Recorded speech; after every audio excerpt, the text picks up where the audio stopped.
Ningrum. Mbak, kamu kenapa? Aku turun dari atas lemari menghampiri Mbak Cantik. Dia terlihat kesakitan berjalan. Untung pacarnya dari keluarga iblis itu tidak melihat. Kamu bikin aku kaget aja. Mbak Keke mengurut dada terkejut melihat aku tiba-tiba berada di depannya. Kakiku tertembak. Sambung Mbak Keke berusaha duduk di tepi ranjang. Apa? Kamu tertembak, Mbak?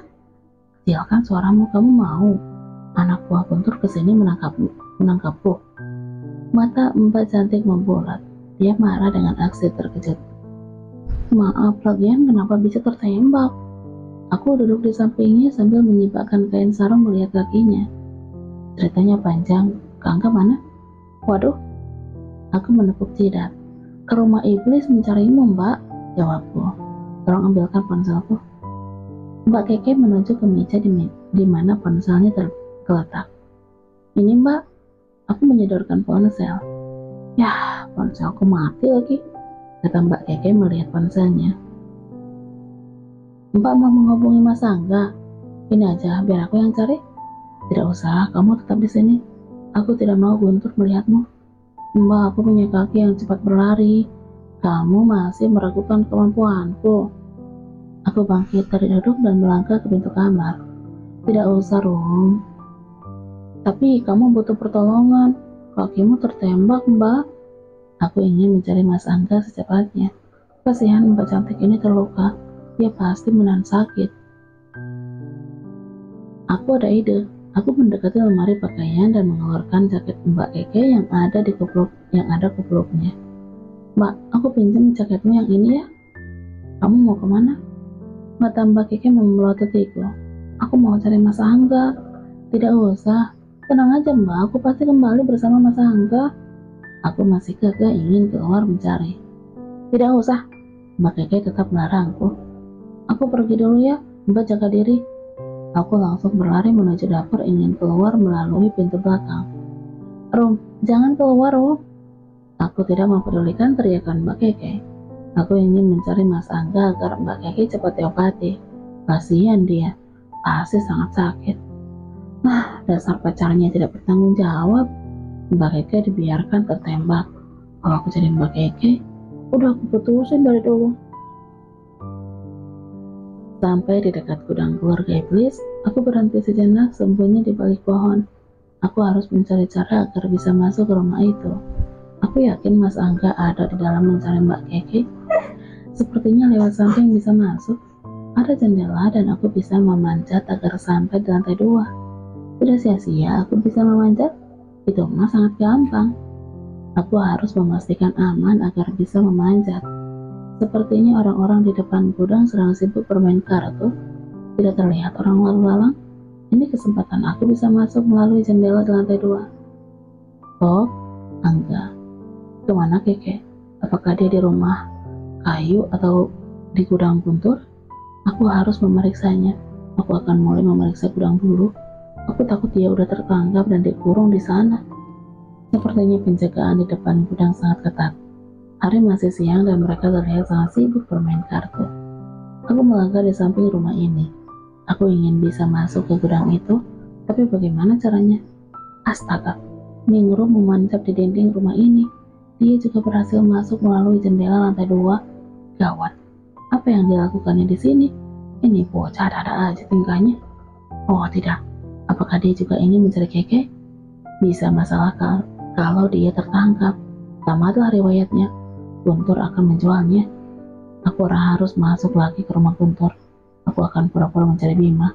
Aku tidak bisa biarkan bocah itu tertangkap. Aku takut dia buka mulut tentang aku dan Keke. Aku melangkah masuk melalui pintu belakang. Di teras masih berdiri laki-laki yang menyapaku tadi. Aku harus menghadapinya. Bang, aku bisa bertemu Bima? Kamu lagi. Bima sedang merawat ibunya yang sakit. Jawabnya seperti kurang suka dengan kehadiranku. Tapi aku sangat perlu sekali, Bang. Sudah aku bilang Bima sibuk. Suaranya sangat lantang. Pintu berderit. Guntur keluar dan menghampiri kami. Ada apa enggak? Tanya Guntur kepadaku. Aku mau bertemu Bima, Pak, tapi abang ini tidak suka, jawabku. Hei, Guntur memukul kepala anak buahnya. Kalau Angga kesini, kamu harus bersikap sopan. Dia tamu pentingku. Iya tuan. Jawab anak buah Guntur gugup sambil menundukkan wajah. Aneh, Guntur memperlakukan aku berbeda dari biasanya. Biasanya dia tidak begitu tanggap dengan kedatanganku ke rumahnya. Tapi entah kenapa aku merasa dia menyambut hangat kedatanganku. Angga, ayo ikut aku masuk. Kita minum teh sambil mengobrol. Ajak Guntur lalu pintu dibuka. Kami masuk ke rumah. Aku senang dengan kehadiranmu dan Keke ke desa ini. Aku sebagai kepala desa baru merasa terhormat meskipun istriku berselingkuh dan membuat aku sangat malu. Cerita Guntur sambil kami melangkah menuju ruang tengah.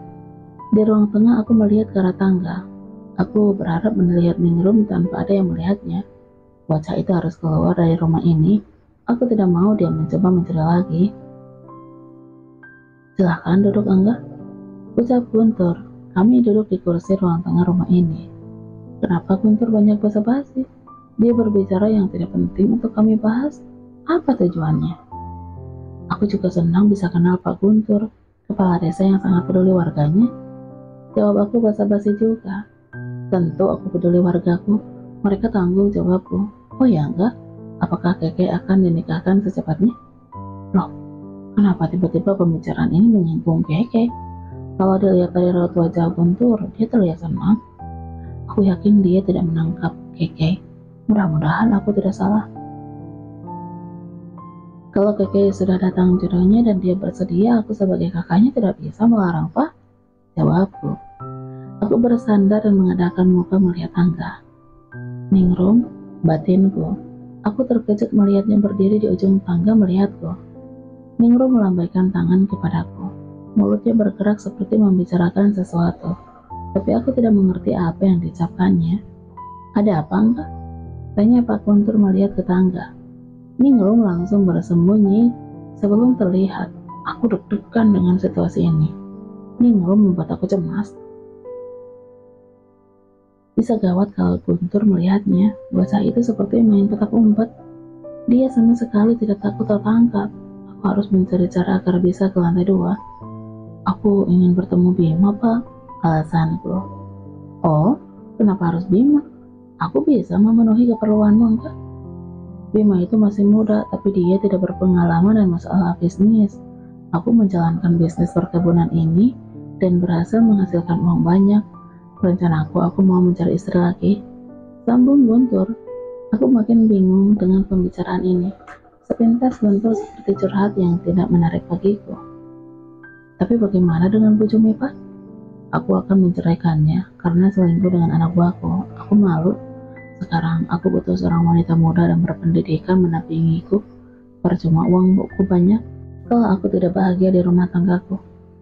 Kenapa aku merasa wanita muda yang dimaksud Guntur adalah Keke? Tidak mungkin. Dia tahu Keke pacar putranya. Sebentar, aku mau ambil minum dulu. Guntur bangkit dari duduknya. Tidak usah repot, Pak, ucapku. Tidak apa-apa, enggak. Anggap saja kita akan mencari keluarga. Jadi keluarga. Guntur mimpi apa semalam? Sikapnya berubah. Setelah Guntur menuju dapur, Ningrum turun dari tangga. Dia menghampiriku. Mas, Mbak cantik tertembak. Bisik Ningrum yang membuat aku sangat terkejut. Di mana Kiki sekarang? Tanya aku, ternyata firasat aku benar. Di rumah. Apakah ada yang melihat? Belum sempat Ningrum menjawab, terdengar suara langkah Guntur datang. Ningrum langsung sembunyi di balik kursi. Ini minumnya enggak? Guntur membawa 2 cangkir teh dan meletakkannya di meja. Lalu dia duduk lagi di kursi tempat semula dia duduk. Dan Ningrum tepat di belakang kursi yang diduduki Guntur. Mudah-mudahan nih bocah tidak bikin ulah, batinku sambil meliriknya sesaat. Aku tidak enak merepotkan Pak Guntur, ucap aku basa-basi. Tumben Guntur menyajikan minuman untuk kamu. Aku seperti mimpi melihatnya. Sejenak aku merasa istimewa. Aku sudah menganggap Angga keluarga aku. Apa salahnya satu keluarga saling membantu? Guntur fokus menatap aku bicara. Sesekali aku lirik Ningrum di belakang kursi. Dia merangkak ke samping kursi dan tidak terlihat Guntur karena sedang berbicara. Entah apa yang dilakukan bocah ini. Tangannya terlihat mendekati cangkir minuman Guntur. Terima kasih, Pak. Aku senang menjadi keluarga Bapak. Jawab aku hampir tidak berkonsentrasi karena melihat tingkah Ningrum. Ayo, diminum. Mari kita bersuara sebagai satu keluarga. Guntur mengambil cangkir di meja, lalu minum. Aku juga minum yang telah disediakan di depanku. Guntur berteriak kepedasan. Air matanya berlinang dan mukanya merah. Saat itu juga, dia berlari ke dapur. Sejenak aku lihat wibawa Guntur luntur. Ningrum berdiri. Aku balik dulu. Cepat Mas, Mbak Kiki kesakitan. Setelah berkata, Ningrum berlari menuju pintu utama ingin keluar. Aku terpana melihat ulahnya mengerjai Guntur. Bocah ini bisa memanjat dan larinya cukup cepat. Hampir saja jantungku dibuat copot karena takut ketahuan. Aku terpana melihat Guntur berlari kepedasan seperti meminum air cabai. Sejenak tampang garangnya berubah, mukanya merah dan matanya berair seperti menangis. Melihat Ningrum aku tahu itulahnya. Bocah ini mencari akal agar bisa berbicara denganku. Ia berhasil. Aku balik dulu, cepat pulang ya Mas. Ucap Ningrum berlalu dari hadapanku. Tunggu Rum. Aku takut dia tertangkap lewat pintu depan. Tapi panggilan aku tidak dihiraukannya. Dia lari secepat mungkin keluar dari pintu utama. Aku juga harus meninggalkan rumah ini secepatnya. Keke sedang terluka dan aku harus tahu apa yang terjadi. Aku menuju dapur. Di dapur aku lihat Guntur meminum air putih langsung dari teko. Bajunya basah. Entah berapa banyak bubuk cabai yang dimasukkan Ningrum. Maaf Pak Guntur, aku permisi dulu.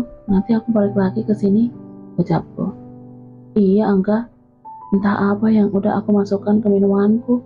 Berat sekali. Jawab Guntur lalu minum lagi seperti pedasnya belum hilang. Aku menahan tawa. Rasanya aku tidak percaya kalau bocah seperti Ningrum berhasil mengerjai kerumuh besar atau kepala desa.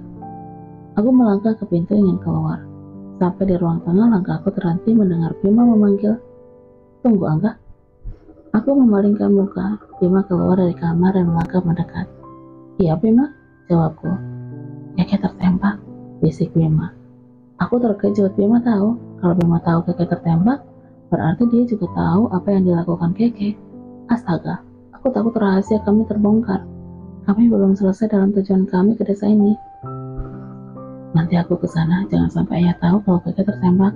Kalau tidak, Bima langsung terdiam mendengar Guntur memanggilnya. Guntur muncul dari pintu dapur dan mendekat. Sepertinya rasa pedas di mulut Guntur sudah agak hilang. Ya, jawab Bima.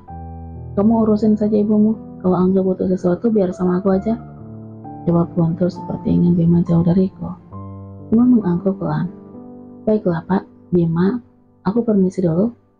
Aku meninggalkan rumah Guntur dalam pikiran terus bertanya tentang perkataan Bima. Dia seperti tahu tapi berusaha melindungi Keke. Aku akan mendapatkan penjelasan rinci dari Keke. Oh, Ilani. Ningrum sudah kembali. Dia tersenyum masuk kamar. Aku sudah bilang jangan keluar, kamu dengar aku enggak? Aku kesal bocah ini mengambil keputusan tanpa mendengarkan aku. Aku mau cari Mas Angga, Mbak. Jawab Ningrum cemberut. Tidak perlu, aku udah bilang tunggu aja di rumah. Tapi kamu terluka, Mbak. Ningrum menatap sendu. Ini yang bikin aku luluh. Dia bermaksud baik menolongku, tapi tetap saja caranya akan membahayakan kami dan dirinya. Aku bisa cas ponselku tanpa kamu keluar. Waduh, Ningrum menepuk jidat. Aku tidak kepikiran, Mbak. Malum aku tidak pernah punya ponsel. Ucap Ningrum cengengesan. Aku menghela napas. Sabar, Kay, batinku.